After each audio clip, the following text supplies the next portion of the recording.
అందరికీ నమస్కారం. శ్రీమాత్రే నమః. ఈ వీడియో మీకు నచ్చినట్టయితే శ్రీమాత్రే నమః అని కామెంట్ చేయండి, లైక్ చేయండి, సబ్స్క్రైబ్ చేయండి. మీకు ఎలాంటి వీడియోస్ కావాలో ఈ వీడియో కింద కామెంట్ చేయండి.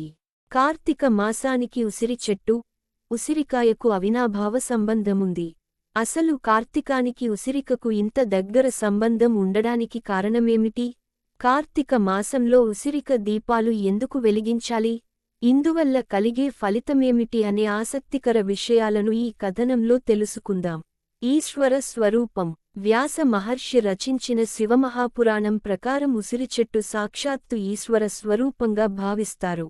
అందుకే కార్తీక మాసంలో వచ్చే ఏకాదశి, సోమవారం, పౌర్ణమి తిథుల్లో ఉసిరి చెట్టు కింద దీపాలు వెలిగిస్తారు. ముఖ్యంగా కార్తీక పూర్ణమి రోజు ఉసిరికాయలో దీపాన్ని వెలిగిస్తే సకల శుభాలు చేకూరుతాయని తెలుస్తోంది. లక్ష్మీదేవికి ప్రీతికరం. ఉసిరికాయ అంటే లక్ష్మీదేవికి ప్రీతికరం. అందుకే కార్తీక మాసంలో ఉసిరిక దీపం వెలిగించిన వారికి లక్ష్మీదేవితో పాటు శ్రీ మహావిష్ణువు అనుగ్రహం కూడా లభిస్తుందని విశ్వాసం.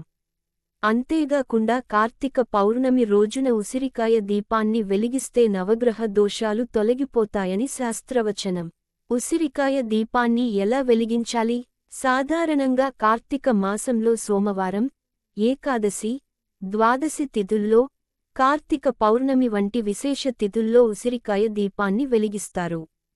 ఈ రోజు సూర్యోదయంతోనే తలారా స్నానం చేసి శివాలయానికి కానీ విష్ణువు ఆలయానికి వెళ్లి ముందుగా మంచి ప్రదేశం చూసుకుని నీటితో శుభ్రం చేసి వరిపిండితో ముగ్గు పెట్టాలి.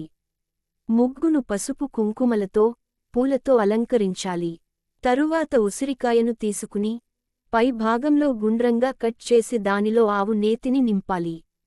ఆపై తామర కాడలతో తయారైన వత్తులను వేసి దీపాన్ని వెలిగించాలి. దీపాన్ని పసుపు కుంకుమలతో, అక్షింతలతో అలంకరించాలి. ఈ మంత్రాన్ని పఠించాలి. ఉసిరికాయ దీపాన్ని వెలిగించే సమయంలో ఓం శ్రీ కార్తీక దామోదరాయ నమః అనే మంత్రాన్ని పఠించాలి. పౌరాణిక గాథ. కార్తీక మాసంలో ఉసిరికాయ దీపం వెలిగించడం వెనుక ఓ పౌరాణిక గాథ ఉంది. పద్మ పురాణం ప్రకారం పాండవులు అరణ్యవాసం చేస్తున్న సమయంలో కార్తీక మాసం వచ్చింది.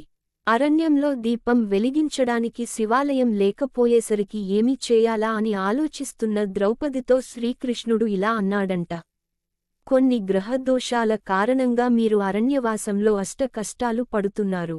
ఆ దోషాలు తొలగిపోవాలంటే అడవిలోని ఉసిరిక చెట్టు కింద ఉసిరిక కాయలో ఆవు నెయ్యి పోసి దీపారాధన చేస్తే సమస్త గ్రహ దోషాలు తొలగిపోతాయని చెప్పగా, ద్రౌపది ఉసిరిక కాయలో ఆవు నెయ్యి పోసి తెల్ల జిల్లేడు వత్తులతో దీపారాధన చేసిందంట. అంతటా అదే ఉసిరిక చెట్టు కింద భోజనం చేసిన ధర్మరాజు కురుక్షేత్ర యుద్ధానికి సుముఖత వ్యక్తం చేశాడంట. ఈ విధంగా ఉసిరిక దీపం వెలిగించి తరువాత పాండవులు యుద్ధంలో విజయం సాధించి రాజ్యాన్ని తిరిగి పొందారని పురాణాల ద్వారా తెలుస్తోంది. సమస్త దోష పరిహారం, సకల శుభకరం. అందుకే నవగ్రహ దోషాలతో పాటు సమస్త దోషాలను తొలగించుకోవాలంటే కార్తీక పౌర్ణమి రోజున ఉసిరికాయతో దీపం వెలిగించాలని ఆధ్యాత్మిక పండితులు సూచిస్తున్నారు. అలాగే కార్తీక మాసంలో ఉసిరిక దీపం వెలిగిస్తే మహాలక్ష్మీదేవి అనుగ్రహంతో ఆర్థిక ఇబ్బందులు, అష్టదరిద్రాలు తొలగిపోయి అఖండ ఐశ్వర్యం లభిస్తుంది. ఓం శ్రీ కార్తీక దామోదరాయ నమః.